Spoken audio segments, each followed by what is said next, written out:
Bueno, pues arrancamos ya el tiempo de tertulia y hoy me acompaña aquí a mi vera Roberto Granda, presidente del Club de los Viernes. ¿Cómo estás, Roberto? Estar aquí además en el Día de la Hispanidad, nada menos. El Día de la Hispanidad mientras España se hunde, por culpa de este gobierno de ineptos y de rojos. Cuando nos dicen que robamos el oro, es cierto, robamos el oro, pero en 2024 y 2020 ya el oro de los venezolanos. En fin, luego entraremos en ello. También nos acompaña Irene González, columnista de Voz Populi, entre otras cosas. ¿Qué tal, Irene? ¿Cómo estás? Muy buenos días y feliz día a la alegre hispanidad y viva la Virgen del Pilar, que a ver si salvamos algo de todo lo que construyeron la belleza y gloria de nuestros antepasados, si este gobierno nos deja. Mucho vamos a tener que rezar, para quitarnos esta maldición que tenemos encima. Y Carmelo Jordá, ¿qué tal, Carmelo? Buenos días, ¿cómo estás? Pues encantado de estar aquí. La verdad es que es verdad que está bien estar aquí en un día que es tan especial. Y tanto que es especial. Veremos cómo recibe el público al presidente del gobierno, Pedro Sánchez. Últimamente, en los últimos años, siempre que se ha celebrado el Día de la Hispanidad, ha habido pitidos sonoros. No pongamos no sé, como algo así, un interés en algo que sabemos. No lo veremos, sabemos que lo van a recibir a pitidos y se pudiesen a patadas. La cuestión es que si fuera por Pedro Sánchez, pondrían al público, las vallas estarían en el extrarradio de Madrid, para que no se escuchase.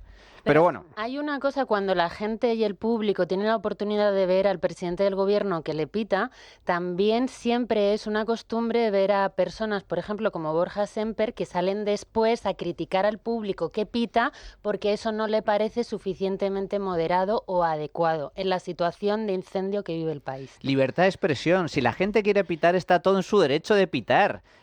Curiosamente, también vale como contraste que normalmente cuando llega el rey lo que son es aplausos. Ovación total de la gente frente a los pitidos que recibe el presidente del gobierno. Y no es para menos. Motivos hay para criticar al presidente del gobierno esta misma semana. Digamos que ha habido abundancia de noticias para cargar con dureza contra este ejecutivo. Antes de comenzar, simplemente recordaros que, oye, mira, ya os quejaréis. Yo creo que la última vez que estuviste aquí, Nuria, no teníamos desayuno, pero ahora tenemos desayuno. Tenemos desayuno gracias a Pastelería Saúl, que tiene tiendas en Arturo Soria, en Alcoriza, en Canillas, en O'Donnell, en Orense y también servicio a domicilio. Así que importante este desayuno para retomar fuerzas de cara a todo lo que nos espera y todo lo que ya está encima de la mesa. Si me permitís, me gustaría empezar por toda la polémica que se ha generado a principios de la semana, de forma sorpresiva, y esto aquí hay muchos puntos al respecto, esta traición absoluta por parte del gobierno a las víctimas de ETA, a la dignidad, a la memoria y al conjunto de los españoles, después de que, como digo, conociéramos que el PSOE, con Bildu, y aprovechándose de Sumar, que es el que urdió la treta, presentaran una enmienda, atención, no cualquier día, un 31 de julio, cuando la gente ya estaba medio de vacaciones, en la ponencia de la Comisión de Justicia, en ese informe sobre la reforma de la Ley Orgánica 7/2014, sobre el intercambio de información de antecedentes penales, pues resulta que el diputado de Sumar, Enrique Santiago, que era, el encargado de introducir en esta ponencia una enmienda en la que se derogaba la disposición adicional única de esa ley, la Ley 7/2014, que evitaba la conmutación de penas a los presos etarras. Y la cuestión es que se aprobó con el visto bueno de Partido Popular y de Vox. Finalmente, este proyecto pasó al Pleno del Congreso y fue votado por unanimidad en el Congreso, de tal forma que el resultado son más de 40 etarras que se van a ver beneficiados de forma directa con la reducción muy sustancial de años de cárcel. 40 terroristas con más de 60 asesinatos a sus espaldas. Roberto. Sí, es que además la votación hubiera salido igual, pero claro, el error de PP y Vox se incide sobre él porque, digamos, llama la atención y ya nadie espera nada del PSOE, porque supone que el PSOE sí está a favor de excarcelar a los presos y por eso pusieron esa ley. Pero yo creo que lo que se trata es de correr un velo de olvido sobre las víctimas. Que hablar de ello sea de ultraderecha. Que hablar de ello es de gente que no quiere pasar página. Y uno se pregunta, pero hombre, ¿cómo nos vamos a olvidar de Miguel Ángel Blanco, de Gregorio Ordóñez, de Fernando Buesa, de todos, ¿no? Ernest Jules, Hipercor, la Plaza de la República Dominicana? Pues quieren que de alguna manera, olvidándote de las víctimas, se le dé legitimidad a Bildu, se le venda como un partido de Estado, como un partido más. Entonces, no es así, porque no solamente se trata de unos asesinatos en el tiempo que terminaron y ya está. Esto viene de una ideología perversa. Esto viene de que aún perdura, del supremacismo nacionalista, o sea, de las ideas racistas de un zumbado como Sabino Arana, donde todavía esa imposición y ese veneno y esa imposición lingüística, por ejemplo, entre otras cosas, entre otras imposiciones, sigue en el País Vasco. Entonces, ¿qué pasa? ¿Quién está ahí en Bildu? Merche Espirúa, con esa cara angelical que tiene, ¿no? Desde el Gara señalaba los objetivos, es decir, le marcaba el camino al verdugo. Y a Arnaldo Otegi, pues que 12 miembros de ETA le imputan un asesinato y 9 secuestros, jefe de la banda, presos por presupuestos. Lo dijo, tenemos en la cárcel presos que tienen que salir. Si para ello hay que aprobar los presupuestos, se aprueban. Y Sánchez se lo ha comprado. Ha dicho, vale, presos por presupuestos. Y en esas estamos. Y de ahí viene toda esta infamia. Irene. Bueno, es que el problema de lo que ha sucedido esta semana, que ha sido como una guinda de un proceso de corrupción y un proceso de destrucción de la nación española desde las instituciones, de lo que es ya un régimen insoportable para los españoles. En el momento en el que la ETA está en las instituciones democráticas con mayor legitimidad para la izquierda, para los medios y para toda esta gente, más que las víctimas, no digo que representadas en la derecha, sino que bueno, que una parte política se ha dedicado a defenderlas más, pues es que ahí ya empieza absolutamente la decadencia. Entonces, que la excusa además sea porque hay que homogeneizar la normativa española a la europea para que seamos como un único país, pues eso forma también parte de que esta disolución nacional dentro de la Unión Europea a España en muchas ocasiones pues no le viene bien, no nos cuestionamos nada y que este tipo de cosas no se deberían sencillamente celebrar, porque sé que, por ejemplo, en el Congreso, cuando llegan cuestiones para normalizar normativa europea, lo que hay siempre es como un fervor europeísta de sí, nosotros somos europeos, hay que normalizar sin cuestionar qué consecuencias puede tener este tipo de cosas. Pero insisto, lo que viene esto es de una corrupción previa insostenible por parte de la izquierda con el terrorismo y con el secesionismo, y esto es como una culminación más después de un proceso de haber acercado ya Chapote previamente al País Vasco, de un proceso que empezó con la negociación de Zapatero ya en su momento.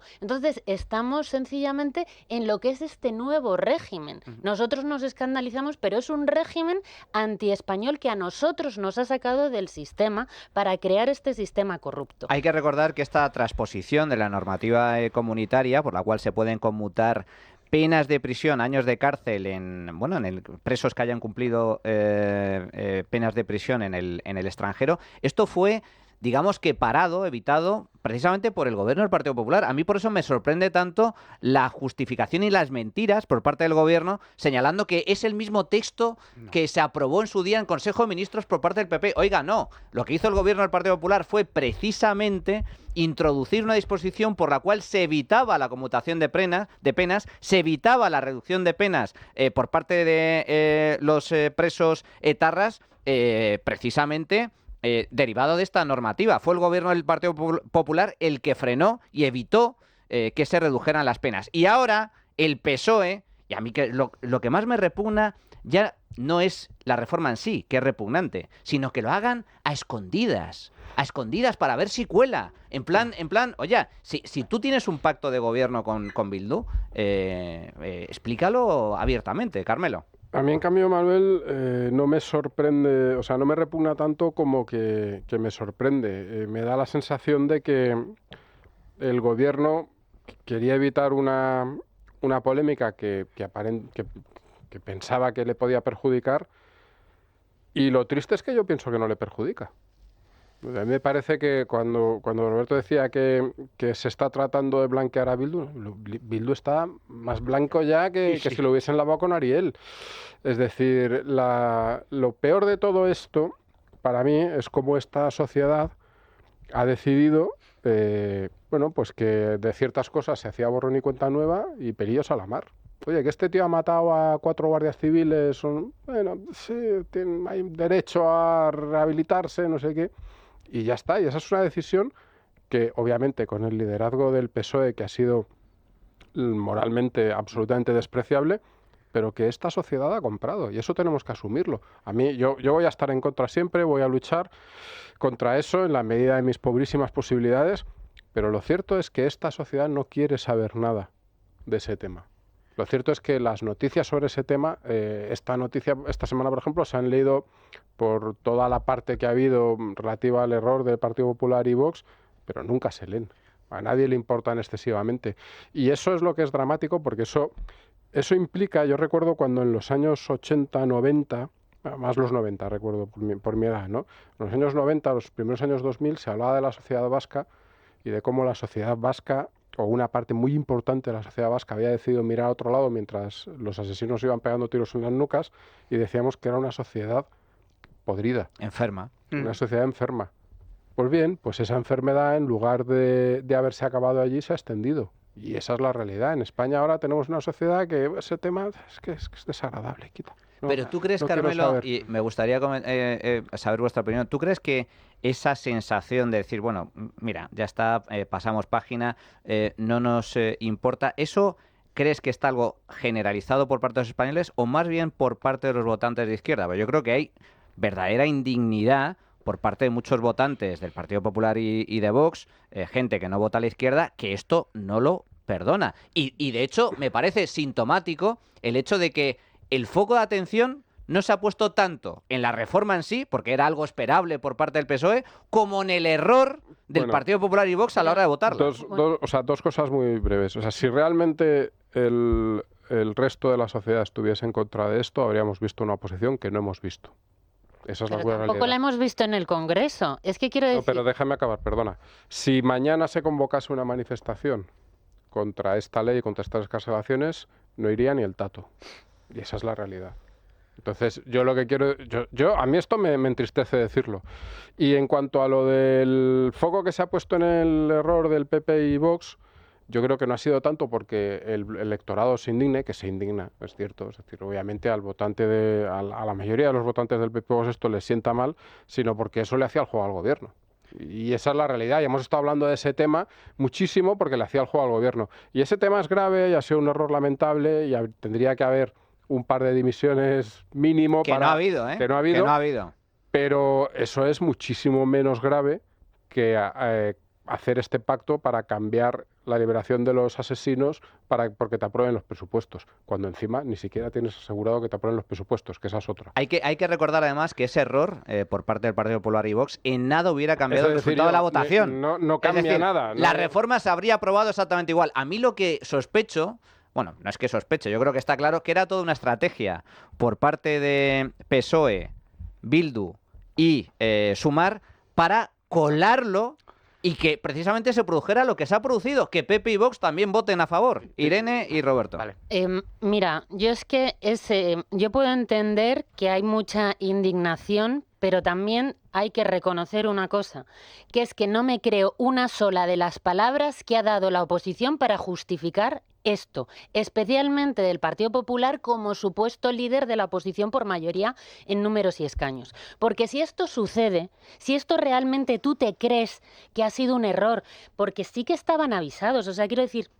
Las víctimas sí que habían dicho cosas sobre esta ley, sí que había algo, yo puedo entender que, oye, que sí, que puede haber al final un error humano, pero bueno, como estamos empeñados también en pactar algo con el PSOE para que no nos llamen de ultraderecha, cuando hay que tratar al Partido Socialista como si fuese Puff Daddy en una de esas fiestas de Hollywood, no fuera y lejos es lo que hay que hacer. Pero si realmente el Partido Popular estuviese interesado en que esto no saliese adelante, hombre, haz algo más, dile al Partido Socialista que es que no vas a votar absolutamente nada con ellos, que es que hasta aquí, vete del Congreso, intenta hacer algo en el Senado, no sé, cualquier cosa, ¿no? En plan de, tienes que hacer algo, no sencillamente salir, poner un tuit, decir, ha sido un error, lo siento, pelillos a la mar. Y ya me cuestiono una cosa, esto no cuesta votos a la izquierda. ¿Va a costar votos al Partido Popular? Es que ya llega un momento que tampoco a Vox sí que le puede costar muchos votos esto que ha sucedido. Entonces, eso es un poco en la línea de que la sociedad ya no está pensando, no se trata solamente del pasado, sino que lo que está sucediendo ahora con el hecho de que escarcelen a Chapote es un proyecto de futuro para una no España. Entonces, a la gente que no conozca sobre el terrorismo de ETA del pasado, ok, vale, lo entiendo, muy bien, es tu opción. Pero ¿qué proyecto de país crees que se está construyendo con esta gente? ¿De verdad te interesa? Y no me creo, de verdad, el Partido Popular puede hacer todavía muchísimo más y no ir a los 2 días que estaba estaba Jorge Azcón regalándole cosas al presidente del gobierno como si nada. Para el caso concreto de esta ley, ¿qué puede hacer el PP, por favor? Hacer protesta. Estoy verdaderamente interesado en saberlo. Sí, pues mira, te lo digo. Puede hacer, por ejemplo, decirle al Partido Socialista que no va a volver a pactar con ellos absolutamente nada. Absolutamente nada. Decirles, oye, amenazar con salirse del Congreso, hacer algo. Tú tienes una mayoría y una defensa. Quiero decir, llega un momento en el que, ay, hemos perdido la votación. Es que esa mentalidad del Partido Popular también ha llevado durante décadas a esta situación de, ay, no, esto que dice el PSOE, eso que estás diciendo, eso nunca va a suceder. Eso es de extrema derecha. No seas tan radical. Y cuando realmente lo hacen, la respuesta del Partido Popular es decir, no se puede hacer nada, se siente, sigamos. Yo creo que en este caso, yo creo que sí se ha producido un error y la prueba de ello es que Vox también ha votado a favor. O sea, Sí. Se lo han colado y aquí es grave porque la función que tienen los diputados no es otra que leer, redactar y votar leyes. Por lo tanto, aquí hay una dejación, no una dejación de funciones. Un error se puede cometer, pero yo lo que sí defiendo es que los errores se pagan. Los errores tienen consecuencias. Y a mí, desde mi punto de vista, no me vale con la puesta a disposición del cargo. No, mira, pongo mi disposición a cargo. Bien, pues si quieres dimitir, dimite y ya está. Y esa es yo creo que eso diferencia o debería diferenciar a la izquierda de la derecha. Yo creo que daría un mensaje muy positivo el hecho de que se ha cometido un error y se pagan las consecuencias y se asumen responsabilidades con dimisiones, no meramente con pedir perdón. Pero en todo caso, Irene, es cierto que una vez que se aprueba en el Congreso ya no hay vuelta atrás. Lo único que puede hacer la oposición es lo que ha hecho, intentar retrasar la votación y ya está, poco más. Una cosa muy breve. ¿Qué es lo que podría haber hecho el Partido Popular después de esta votación en el Congreso que estaba pidiendo al Partido Socialista que retirase, ¿no?, esta enmienda porque era la única forma de que esto no se aprobase? Pues si tú negocias con él que jamás en la vida vas a votar con él y que si no lo hace llevas a Begoña a declarar a la Comisión del Senado y al hermano y a toda la familia de Pedro Sánchez como se han negado hasta ahora, hombre, pues a lo mejor el Partido Socialista se lo puede plantear, pero lo que no se puede decir es decir, no, el PSOE es horrible, pero oye, no voy a llevar a su mujer corrupta al Senado a declarar porque esto está feo. Por cierto, no me lo creo. Begoña sí va a declarar, o al menos va a ser llamada a declarar en la Asamblea de Madrid con la comisión de investigación que se ha abierto con respecto a ese contrato, a ese fichaje por parte de la Complutense. Roberto. Sí, no, Begoña va a declarar y además tiene la obligación, bueno, debería tener la obligación de decir la verdad, pero quería hacer un matiz anterior respecto a la izquierda Berchale y a la que no es izquierda Berchale. Yo creo que lo que se trata es de fomentar la desmemoria histórica. Es decir, cuando preguntan a los adolescentes y a los jóvenes en el País Vasco, directamente no saben quién es Miguel Ángel Blanco. Entonces, eso es trágico, ¿eh? Claro, yo era pequeño, pero me acuerdo. Y yo me acuerdo del asesinato y vamos a ver salir de la cárcel, siendo todavía joven, al asesino.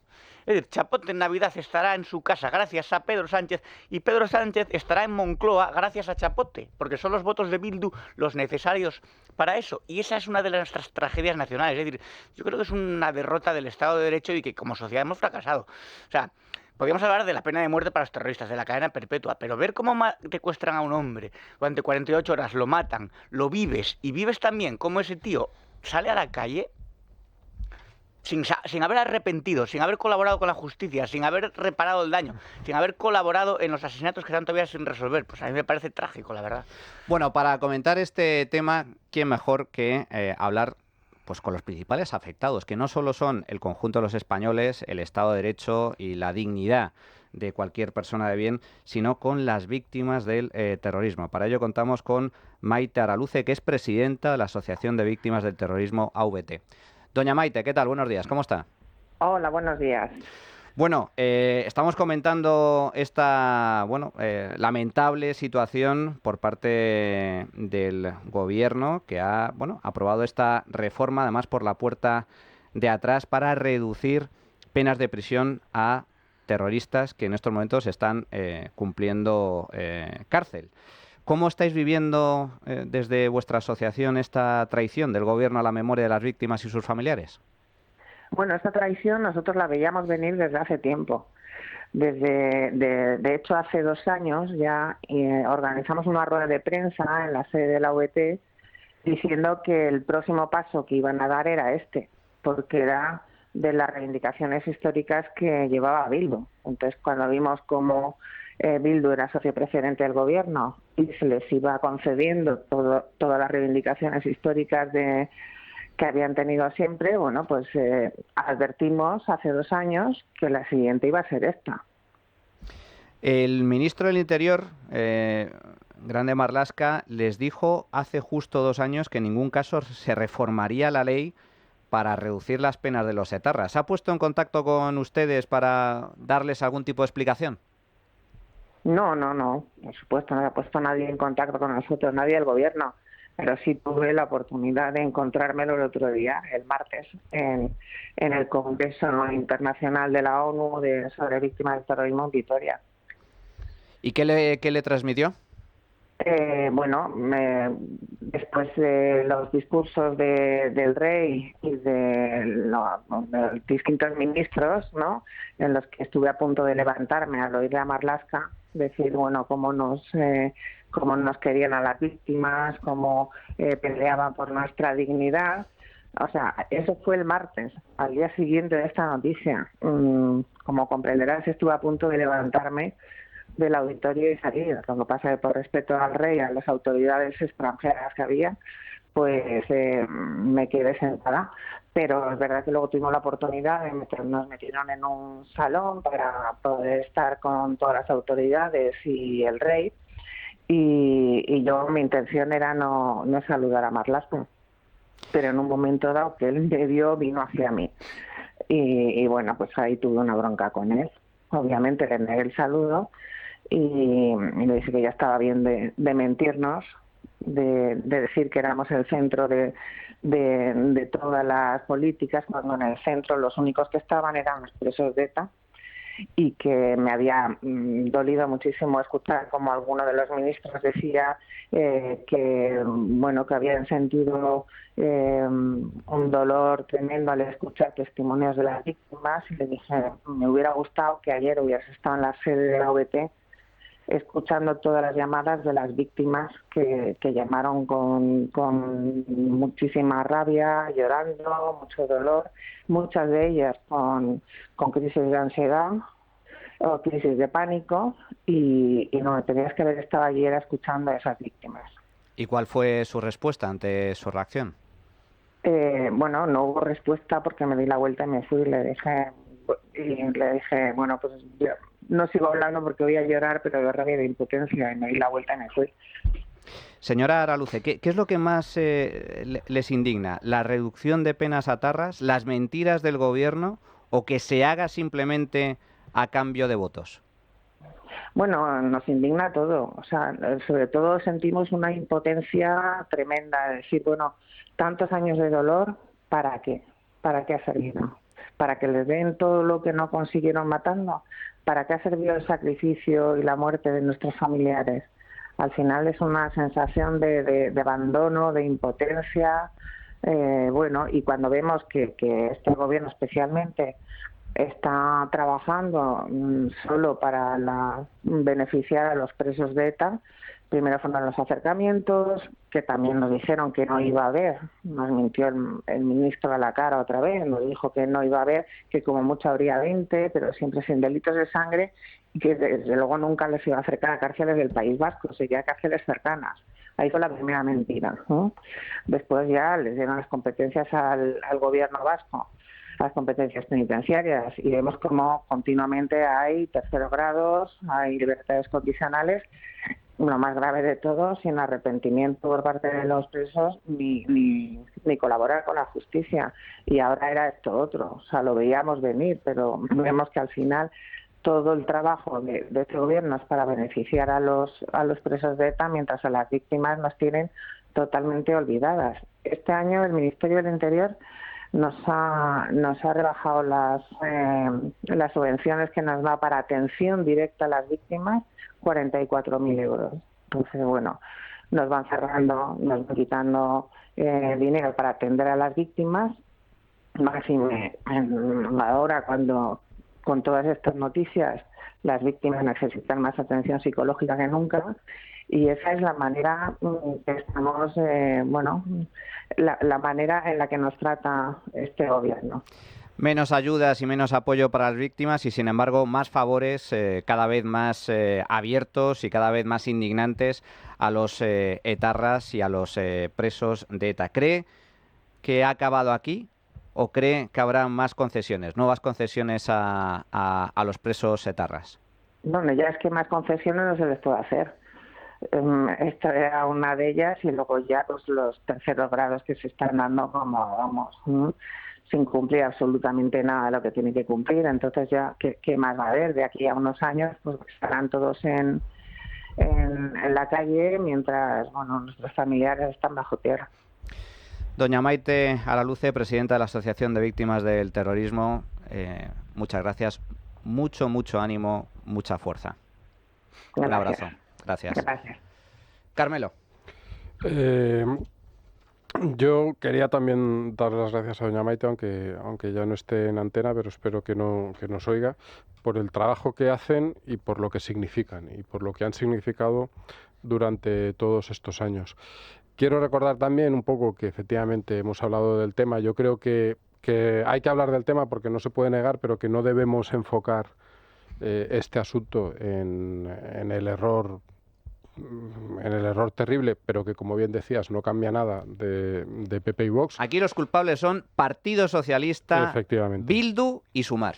Efectivamente. Y luego recordar, me parece que también se está hablando poco y que es interesante el papel, es que diría casi patético, de muleta que está representando Sumar mientras se hunde electoralmente. El tonto útil. Y explosiona como partido. En este caso, la tonta útil. Efectivamente, y dicho lo de tonta casi con ánimo científico. Y mientras es incapaz de decir nada, absolutamente nada, sobre la monstruosa corrupción en la que está metido toda la parte, que sepamos, la parte socialista del gobierno.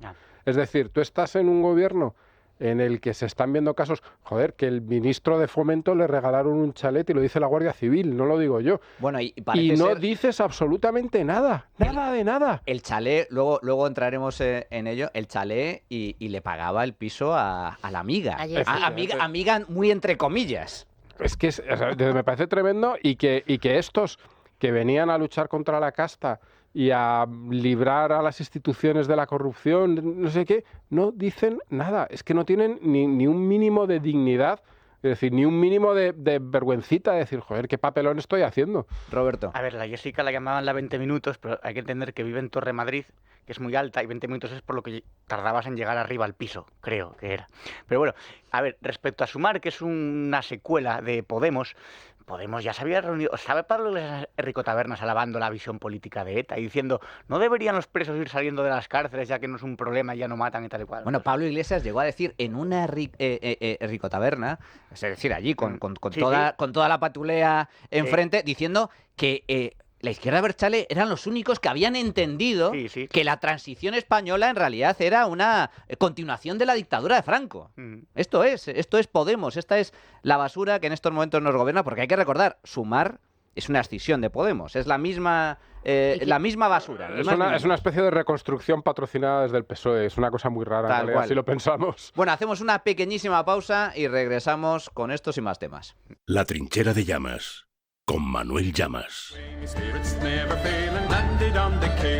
Bueno, pues ya estamos de regreso al tiempo de tertulia. Estábamos comentando antes, la visión, la percepción, lo mal que ha sentado como una puñalada en la espalda, la traición del gobierno a las víctimas de ETA y a sus familiares. Pero hay una visión también política que me gustaría abordar, porque esto no es casualidad. Comentaba antes Irene, con toda la razón del mundo, que esto tiene una fecha de inicio. Es la negociación por parte de Zapatero con la banda terrorista ETA. En lugar de apostar por la liquidación de la banda, que estaba a punto de conseguirse, la banda ya estaba liquidada, estaba muerta, apostó por la negociación política y, por lo tanto, por el blanqueamiento de ETA. Y un blanqueamiento que luego se ha convertido en la legitimación política y social de los herederos de ETA. Para hablar sobre esta cuestión, contamos con Carlos Urquijo, que es presidente de la Asociación Esteban Garibay y expolítico del Partido Popular en el País Vasco. Don Carlos Urquijo, muy buenos días, ¿cómo está? Hola, buenos días. Bueno, lo segundo, ya es la reserva, ya no me dedico a la política activa. Sí, he dicho expolítico, es político. De acuerdo. Señor Urquijo, buenos días, muchas gracias por estar con nosotros. Bueno, para empezar, la reducción de penas pactada entre el Partido Socialista y Bildu forma parte de un plan, y en tal caso, ¿cuál es el plan?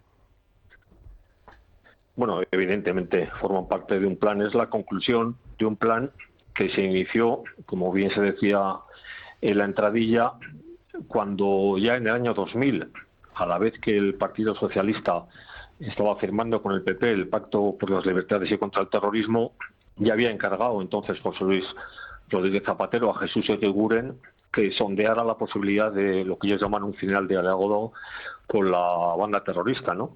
Un final dialogado que se empezó a trabajar, como digo, en el año 2000 y que continuó de manera acelerada con la llegada de Zapatero a la presidencia del gobierno. No es el auténtico autor del proceso de blanqueamiento, no es Pedro Sánchez, que es un discípulo de Antojau.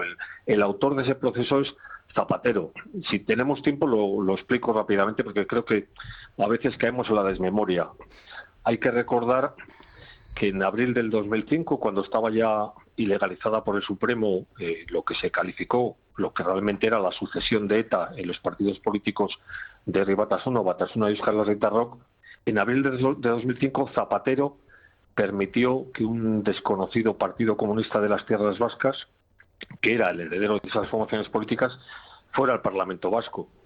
Poco tiempo después, días después, en mayo de ese mismo año, el Congreso, a raíz aprobó una iniciativa del Partido Socialista por la cual se autorizaba al Gobierno a iniciar un proceso de diálogo con ETA.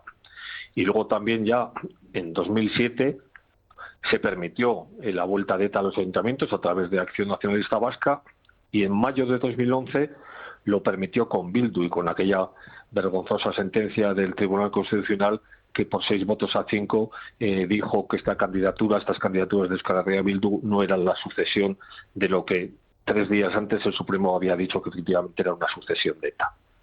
¿Y con qué finalidad se está produciendo ese blanqueamiento del sangriento historial de asesinatos, secuestros y violencia por parte de la banda terrorista ETA?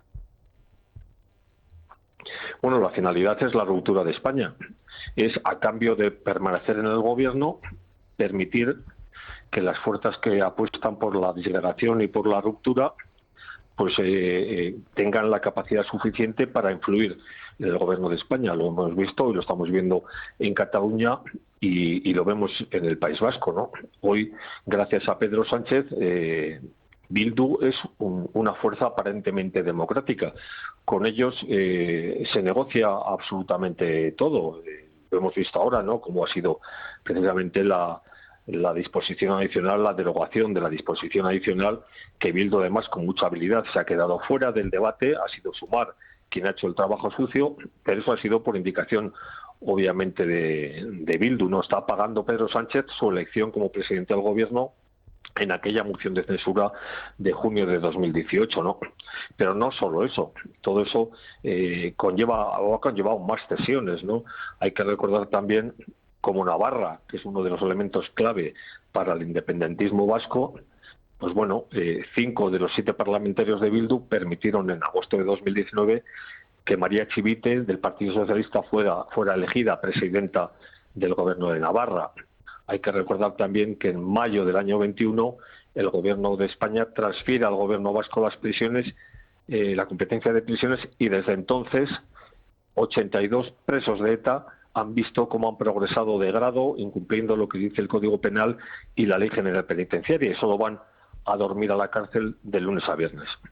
En julio, creo que también hay que recordarlo, de 2022, Bildu tuvo una influencia decisiva en la aprobación de la Ley de Memoria Democrática, por la cual el límite temporal, que estaba en el año 78, es decir, se entendía que digamos que el régimen de Franco prácticamente había llegado hasta el momento de la aprobación de la Constitución, pues Bildu dijo que no acababa en el 78 sino en el 83, con la única finalidad de incluir a los primeros gobiernos socialistas y hablar del GAL.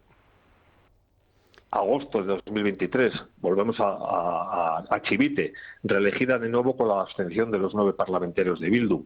Recordemos también que los presupuestos generales del Estado se aprueban para 2023 con el voto de Bildu, ¿a cambio de qué? A cambio de la expulsión de la Guardia Civil de Tráfico de Navarra. Luego vino después, ya en diciembre, la moción de censura a la alcaldía de Pamplona, y ya hemos visto, pues bueno, la derogación de la disposición adicional, ¿no?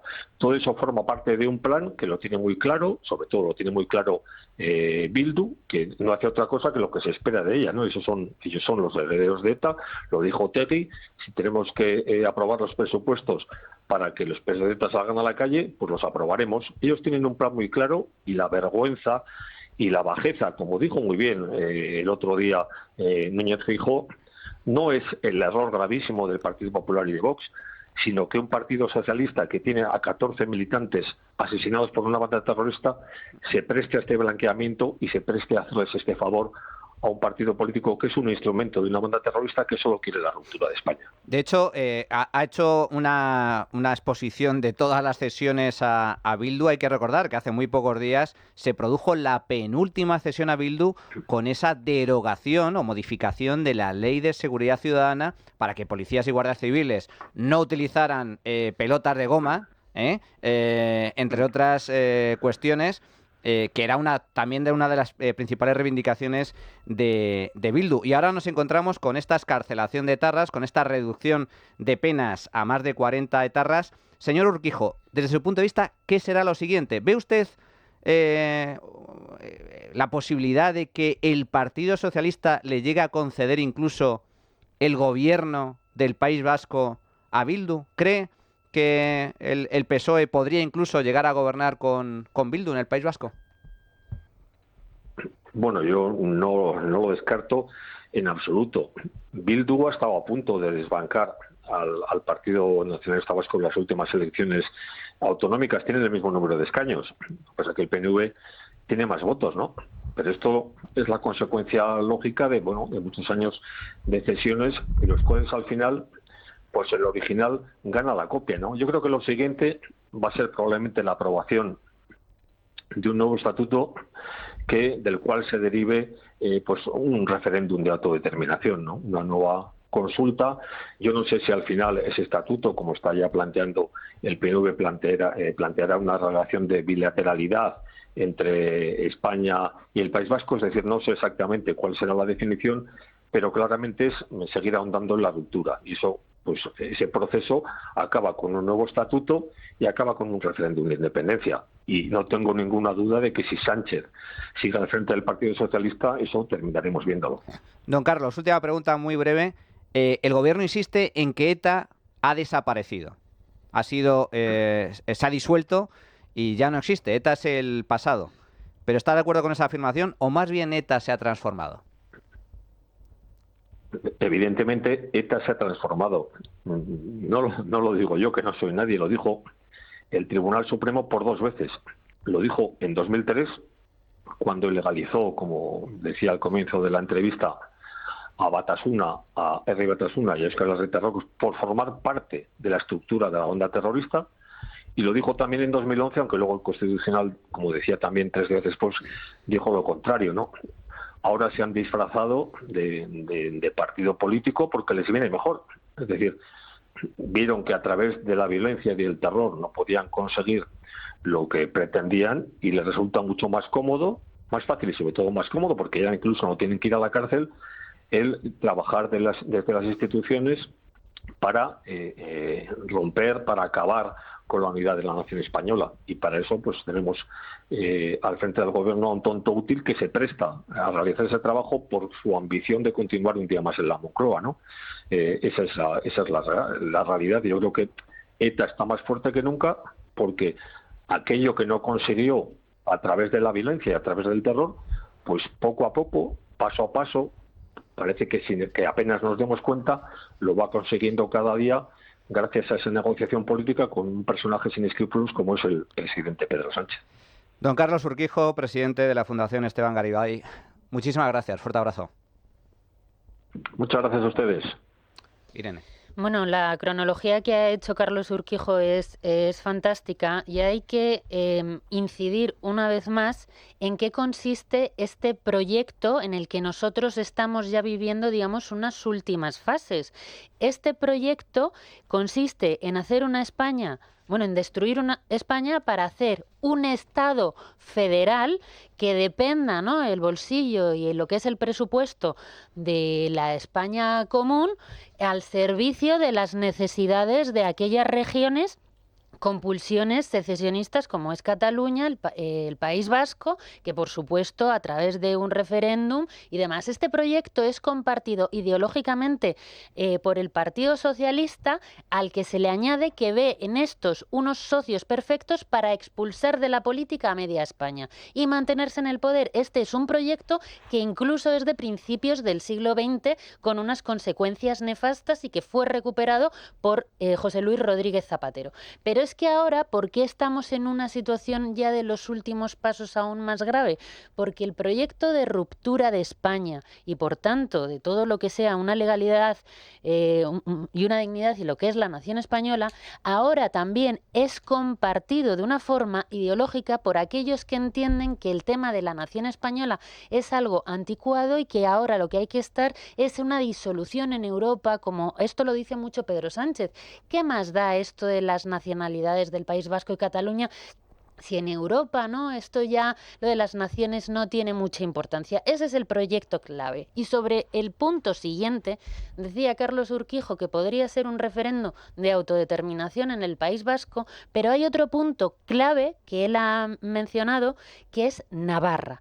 Y Navarra no Fundamental. Navarra no hay que olvidar Anexión. que la disposición transitoria cuarta de la Constitución española establece el proceso para que pueda llevarse una anexión por parte de la comunidad de Navarra a las Vascongadas. Y ese proceso se puede hacer con el poder repartido del Partido Socialista en Navarra junto con Bildu y con toda la bilduesfera que hay allí, incluyendo, por supuesto, los nacionalistas. Ese es una cosa clave. Y ante la corrupción del gobierno socialista, apretarán el acelerador para que salga en esta legislatura la anexión de Navarra al País Vasco. Yo, desde luego, no lo veo nada descartable. Y, de hecho, hay que recordar que Bildu, Carmelo, se ha convertido en el principal socio de Pedro Sánchez. Incluso con mayor estabilidad, desde luego, que Junts, que RC y que el PNV. En el más fiel y, además, un tema que es un escándalo y no lo comentamos nunca, sin hacer público ningún tipo de acuerdo. Todo a escondidas, por debajo de la mesa. No hay un pacto, que hayan un pacto de legislatura, que hayan firmado, que sepamos que tiene 5 o 6 folios, 10, 12 medidas. No lo hay, que es una vergüenza. O sea, estos además recordemos que son los que venían con la cantinela de la transparencia. Sí, ya la estamos viendo, la transparencia. La de veces que lo hemos dicho. Apuntar solo una cosa. Yo estoy de acuerdo en casi todo el análisis que ha hecho Irene en lo referente a un poco hacia dónde vamos, en la importancia que tiene Navarra, pero estoy en desacuerdo en una cosa y quiero comentarlo, que es en el papel de la Unión Europea. Yo creo que el papel de la Unión Europea no tiene mucho que ver en este proceso. No creo que, con sus muchos defectos, España tiene que agradecerle a la Unión Europea muchas cosas, como por ejemplo el hecho de que no nos hayamos convertido en los últimos 8 años en Argentina. Y creo que eso es bueno decirlo. No hay que ser europeístas, digamos, papanatos, porque no se trata de eso, pero sí que hay que ser conscientes de que esa estructura supranacional no solo nos puede ayudar a partir de ahora, sino que nos ha ayudado muchísimo en los últimos años. Y en los últimos especialmente, pero en los anteriores también. Yo solo quiero recordar... es que como... Espera, un segundo. Quiero recordar el tema del plan, que esto no es casualidad, que esto forma parte de un plan perfectamente estipulado, que comienza con Zapatero y que ahora mismo está ejecutando sus últimas fases Pedro Sánchez, que en última instancia es el concepto político y el enfoque político que defiende, que ha defendido siempre Podemos, que Podemos siempre ha defendido que bueno, Bildu es el socio, es un socio y aliado de la izquierda perfectamente legítimo con el que se puede pactar, y esto mismo es lo que decía el líder de Bildu, Arnaldo Otegi, hace muy poco tiempo con respecto a los presos de ETA. Lo sabemos, eso ya lo sabemos. Pero nosotros tenemos a 200 presos dentro, y esos 200 tienen que salir de la cárcel. Y si para eso hay que votar los presupuestos, pues los votamos. Así de alto y de claro os lo decimos. Los votaremos sin ningún problema. Y lo haremos muy tranquilos, muy tranquilos.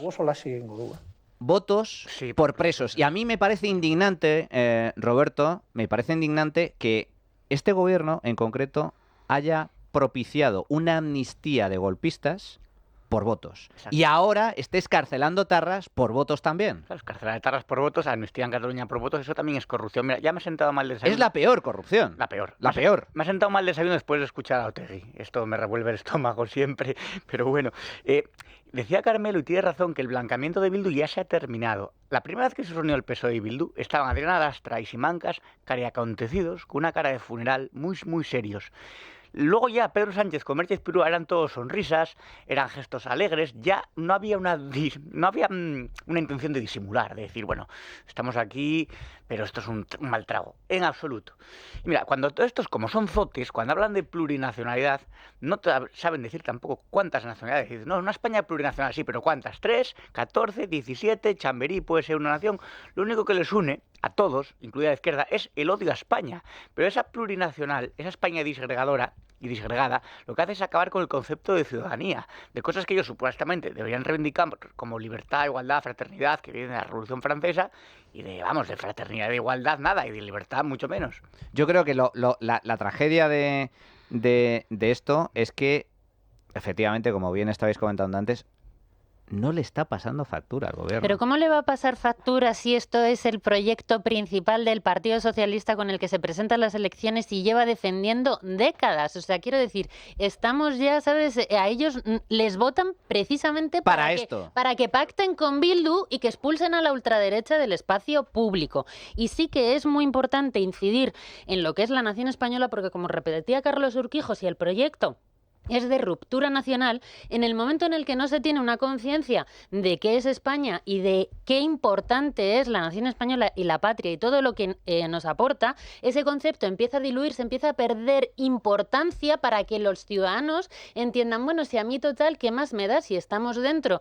Bueno, pues de una cosa etérea como es la Unión Europea, pues que haya otros países, otras regiones, a los jóvenes les puede empezar a dar igual. Por eso, en tema lo que es ideológico a grandes rasgos, sí que es importante incidir en que ellos odian profundamente a España y que es un proyecto liberticida contra todo lo bello que pueda ser España. Por eso la izquierda lo que quiere es sacarnos a nosotros de aquí, y esto ya no solamente es de Zapatero, sino de principios del siglo XX. El mismo proyecto que había en las izquierdas en la Segunda República era el de romper España y el de expulsar de la vida pública a la mitad de España. Por cierto, que ahora mismo se está cumpliendo el 90 aniversario Sí, de ese golpe de Estado militar, armado, violento, orquestado y liderado por el Partido Socialista. Partido Socialista Obrero Español. Que, por cierto, ahora como que lo quieren ocultar. No, ese golpe no existió. Claro que existió. Errejón puso un tuit conmemorando la Revolución de Asturias. Yo soy de allí, volaron a Cámara Santa de Oviedo, la universidad, el Campo Amor. Hicieron un destrozo, los mineros totalmente descontrolados, intentando subvertir el orden republicano. Ellos que defienden la República sí, a veces depende, o sea... Contra la República. Franco, qué malo era Franco. Que, por cierto, fue Franco el que en defensa de la República frenó el golpe. El golpe, insisto, orquestado por el Partido Socialista. Y luego hablan de memoria democrática. En fin, vamos a hacer una pequeña pausa para tomar un poquito de aire, retomar fuerzas y volvemos con corrupción en las instancias de Ferraz, en las instancias de Ferraz y Moncloa. A continuación.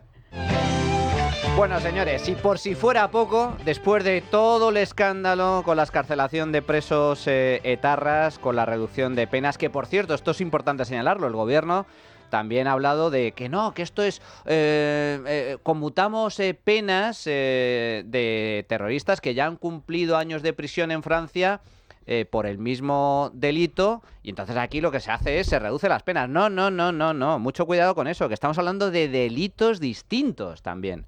Con lo cual, aquí tú cumples pena en Francia por pertenecer a asociación ilícita, a banda armada, y luego cumples pena en España totalmente diferente por la comisión de asesinatos, amenazas, secuestros y lo que sea pertinente. Aquí son mentira tras mentira. Desde que Pedro Sánchez llegó a Moncloa, decir que el gobierno mente es como decir que la tierra es redonda. Tal cual.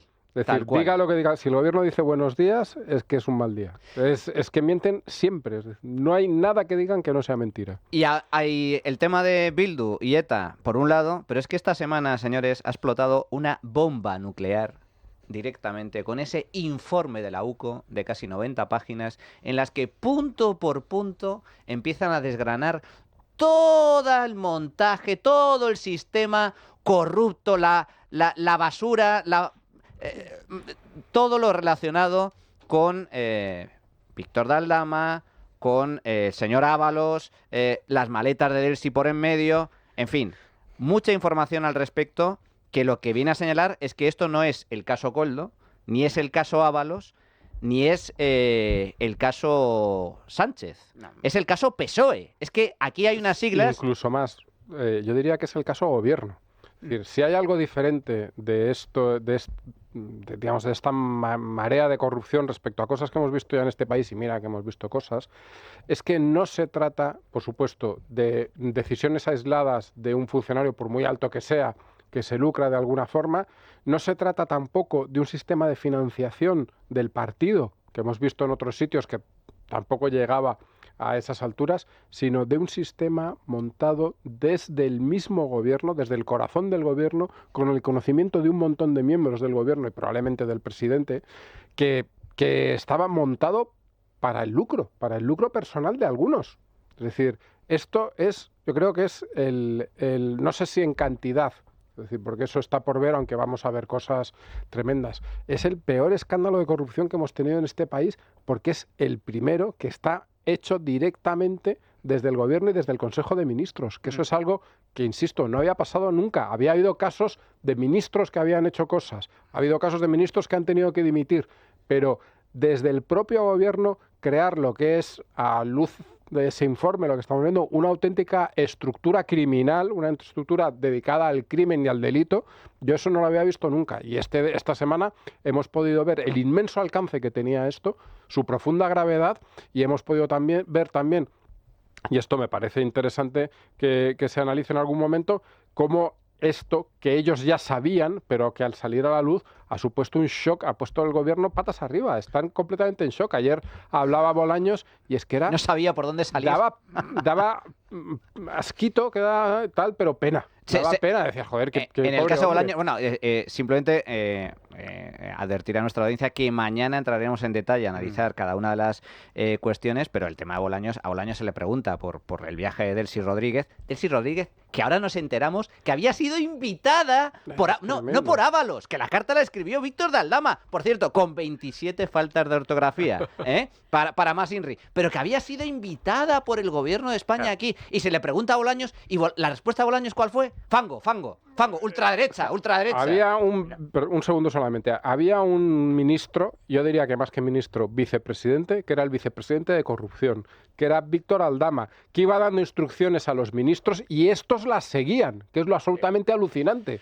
Roberto. De hecho, ni Koldo, ni Ábalos, ni Aldama, ni por supuesto Begoña, ninguno podría haber actuado sin el aval, el conocimiento y el visto bueno del guan, o sea, del puto amo, de Pedro Sánchez. El número uno. Sería imposible. Entonces, a mí, sinceramente, lo que más me ofende de lo que más me ofende dentro de esta trama criminal con muchas ramificaciones, que ya se desgranarán, Es el saqueo del oro venezolano, porque además es un oro que viene directamente de la miseria, de la tortura, del exilio de un pueblo.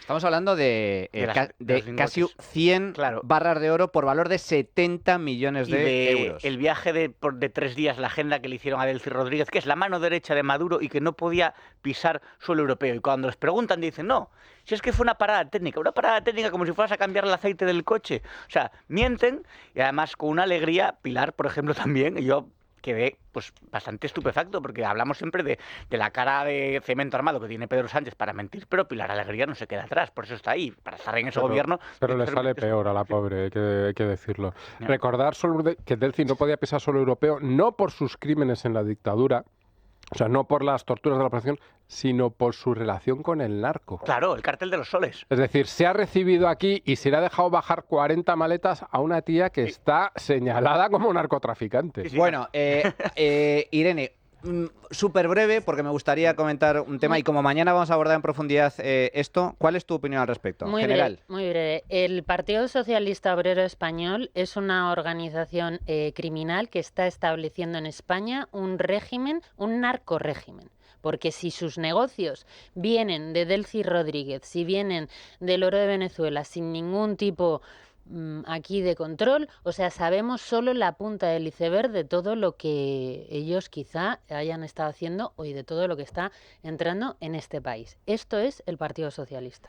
Me gustaría aprovechar esta última parte de la tertulia para abordar un tema que está encima de la mesa y que realmente preocupa y mucho, atención, a cerca de 1,5 millones de personas, 1,5 millones de españoles que son funcionarios y que tienen, bueno, se benefician, tienen cobertura sanitaria gracias a Muface. Resulta que este sistema que permite cobertura a través de seguros a los funcionarios españoles está en riesgo y posiblemente, si no se llega a algún tipo de acuerdo, el próximo 1 de enero decae. Y esto significará que 1,5 millones de funcionarios pasarán a la sanidad pública. Esto preocupa y mucho a los funcionarios que se podrían ver afectados, pero también debería preocupar a todos los españoles porque de repente se pasen 1,5 millones de personas a la sanidad pública, una sanidad pública que ya está colapsada, el guirigay puede ser de órdago. Para hablar sobre esta cuestión contamos con Miguel Borra, que es presidente del sindicato CESIF.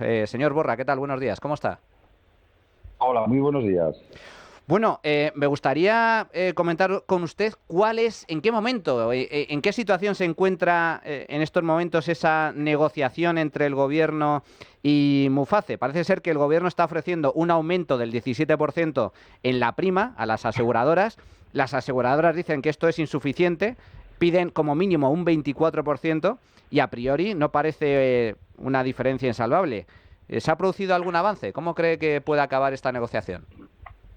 Bueno, en estos momentos lo que ya está claro es que ha habido un Consejo de Ministros donde ya se ha fijado que esa subida para 2 años va a ser en la prima de un 17% y vemos difícil que ya se muevan de ahí. El día 11, ayer, salieron las condiciones del pliego y ahora tienen que ser las distintas aseguradoras que hay en este país, pues si ven conveniente acudir o no acudir. Lo que sí que es cierto es que el modelo está infrafinanciado. Como bien señalabas tú, hay 1,5 millones de personas afectadas. En concreto hay en torno a unos 800, un poquito más de 800.000 funcionarios afectados y luego los beneficiarios que son sus familias.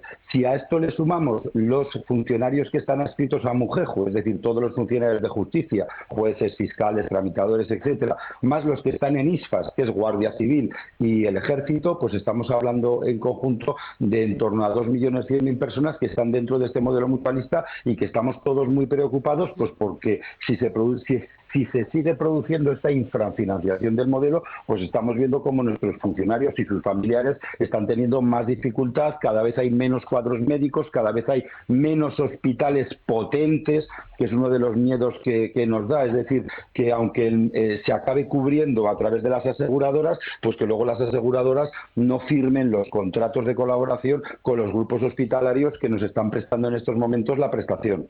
Señor Borra, ¿qué puede pasar si finalmente las aseguradoras dicen, mire, yo por un aumento del 17% de la prima, cuando estamos registrando pérdidas, en el último convenio, los últimos 3 años, las aseguradoras han registrado 200 millones de euros de pérdidas? días. Si no se llega a un acuerdo, ¿qué va a pasar el 1 de enero?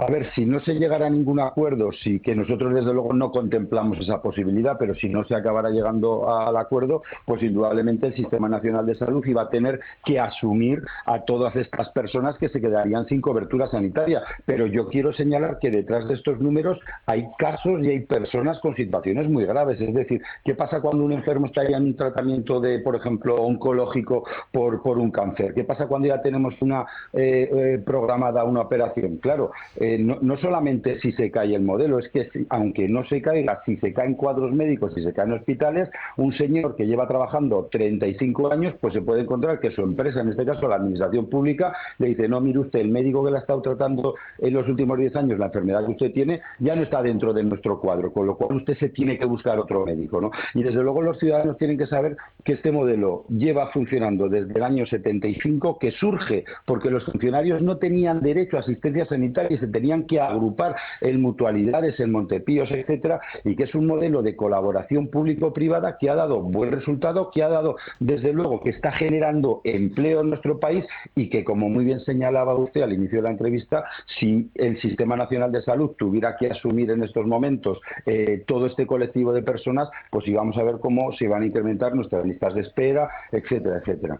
Aparte de que peligraría el puesto de trabajo de más de 15.000 personas en sanidad privada y que habría muchísimas provincias que se quedarían ya sin esta opción. La verdad es que no me quiero ni imaginar que de golpe entren al sistema público de salud 2 millones de funcionarios que ahora mismo están cubiertos a través de aseguradoras, a través de Muface y los diferentes sistemas que ha comentado usted, don Miguel, porque evidentemente es que la sanidad, hay que simplemente recordar, la sanidad pública está en récord de lista de espera. Más de 850.000 pacientes a la espera de una operación, más de 100 días de espera para que te atienda para que te atienda un especialista. Es decir, la situación ya es grave per se y esto lo agravaría todavía más. Ustedes desde CESIF, don Miguel, denuncian además el deterioro y la reducción de coberturas que se ha sufrido en los últimos años. ¿En qué lo han notado?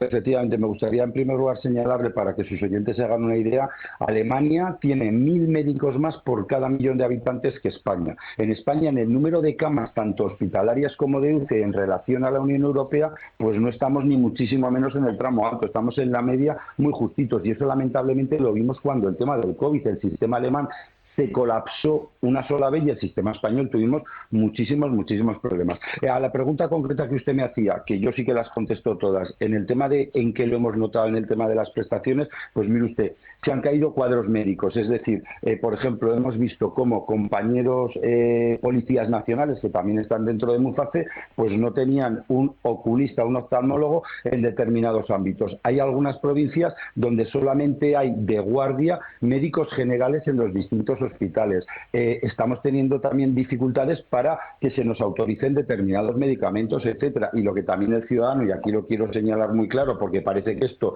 lo paga el Estado y que los funcionarios no pagamos nada, al funcionario como a cualquier trabajador en su nómina se le descuenta para percibir esta prestación sanitaria. Y lo que nos tememos es que como seguimos con esta infrafinanciación del modelo, las aseguradoras recorten en cuadros médicos y recorten en grupos hospitalarios, etcétera, etcétera. En prestaciones está claro que no podrán recortar porque las prestaciones vienen marcadas en el pliego que se dio el día 11, pero claro, si se recortan en cuadros médicos, si se recorta también en grupos hospitalarios, etcétera, pues al final lo que estamos recibiendo es una calidad inferior.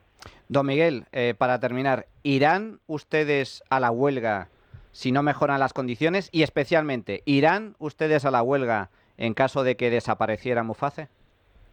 Desde luego, si desapareciera Muface, nuestras movilizaciones iban a ser importantísimas, pero me gustaría señalar en breves segundos que no solamente es el tema de la asistencia sanitaria, o sea, en los últimos 2 años, por el acuerdo que firmaron los sindicatos de clase y al que nosotros nos opusimos, hemos perdido un 5% más de poder adquisitivo. Desde el recorte del año 2010 del señor Zapatero nos acercamos a el 20%. No tenemos presupuestos generales del Estado, no sabemos qué va a pasar con la tasa de reposición.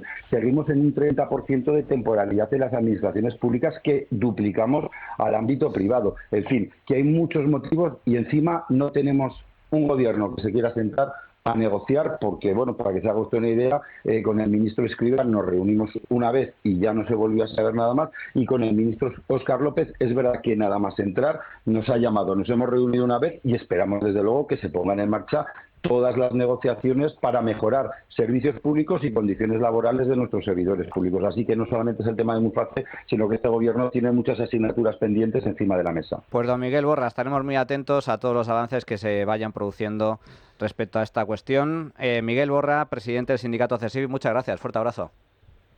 Buenos días, gracias a ustedes. Bueno, simplemente recordar, más del 70% de los funcionarios escogen Muface. Es que los funcionarios, hay que recordarlo, a diferencia del resto de españoles, tienen la posibilidad de elegir si Muface o sanidad pública. Ya quisiera yo que esa opción se diera a todos los españoles. Pero Irene. Una cosa, se dice mucho, ¿no?, que tienen el privilegio de la sanidad privada, pero que la gente recuerde que si tú escoges sanidad privada, no te atienden en un hospital de la Seguridad Social, con todas las limitaciones que eso conlleva. Quiero decir, y como efectivamente el modelo está infrafinanciado porque no se paga, o sea, se pagan auténticas vergüenzas a los médicos por las consultas y por una serie de pruebas, lo que han ido haciendo las aseguradoras es recortar pues cuadros médicos, lo que ha explicado la persona de CESIF, con lo cual los trabajadores del Estado, bueno, del Estado, en el de la Estado, administración pública, de la administración pública, a sus propios trabajadores, antiguamente se les había viviendas para quien trabajase, no, es que ahora no tienes ni salud, y la salud a la que tú tienes acceso si decides irte al modelo privado tiene una calidad que es que es inferior básicamente a la que a lo mejor puedas tener en la Seguridad Social, más allá de las esperas y todo eso. Y hay una cosa importante de este gobierno que no se está recalcando con esto del modelo de Muface, porque siempre, como hay este odio a los funcionarios, pues es como, bueno, que se fastidien 1,5 millones, que les den, que se acaba un privilegio. Eso es lo que se cuenta, pero la realidad no es esa y es mucho más perversa. Y esto va para las comunidades autónomas. Cuando el Partido Socialista, bueno, y la izquierda en general, está amenazando con el fin de este modelo de la noche a la mañana, ¿qué es lo que va a pasar? Cuando es un modelo que lleva desde el año 70, la gente se va a las aseguradoras privadas, si de la noche a la mañana vas a los hospitales públicos, va a haber un colapso, que ellos están, yo creo, que buscando eso porque las competencias en sanidad dirán que las tienen las comunidades autónomas, como pasó en la pandemia, que resulta que el Estado no tenía competencias para nada. Y entonces el colapso que se viene provocado para que encima esto sea que lo malo son las comunidades autónomas que no están muchas gobernadas por el Partido Socialista, es el discurso que se viene. Y mientras el empobrecimiento y la depauperación por parte de todos los españoles que van a acceder ya a una sanidad tercermundista, no por la calidad, sino por la posibilidad de acceso y las esperas. Solo un apunte al respecto. Se ha disparado el número de españoles que optan por un seguro privado a pesar de que tienen la sanidad pública. Están haciendo un doble pago. Esto ya no es copago, es doble pago. Sí. Pagan la sanidad pública, pero como la sanidad pública no les atiende o la calidad se ha deteriorado tanto, contratan un seguro privado. Pero es que el gobierno de Pedro Sánchez le ha declarado la guerra a este tipo de sistemas, a la gestión privada de la sanidad, a las aseguradoras. Y ahora lo de Muface, mucho ojo, porque según los funcionarios y según las propias aseguradoras, nunca antes, desde que nació este sistema en los años 70, nunca antes había estado tan al borde del riesgo de desaparición como en estos momentos. En enero no se va, porque el precio que han dado es horrible y no va... Con el 17% las aseguradoras no van a acudir. 10 segundos, Carmelo. No, que de hecho yo estoy completamente de acuerdo. Lo que se busca es la desaparición de este sistema, lo que se busca es la depauperación general de la situación, con las excusas de quitarle privilegios a los funcionarios, una cosa completamente ideológica sobre la sanidad pública, y al final los perjudicados no van a ser ese 1,5 millones de funcionarios, sino que vamos a ser todos, porque la entrada de 1,5 millones de usuarios al sistema sanitario público actual lo colapsa, se va a la mierda, con perdón de la expresión. Yo soy muy defensor del sistema de Muface, pero yo tengo que poner una crítica encima de la mesa. Yo quiero el sistema de Muface para todos los españoles, que todos los españoles tengan la posibilidad de escoger si sanidad, si cobertura privada o cobertura pública, y con las limitaciones que está comentando Irene. Oye, si escoges la privada, no tienes acceso a la pública.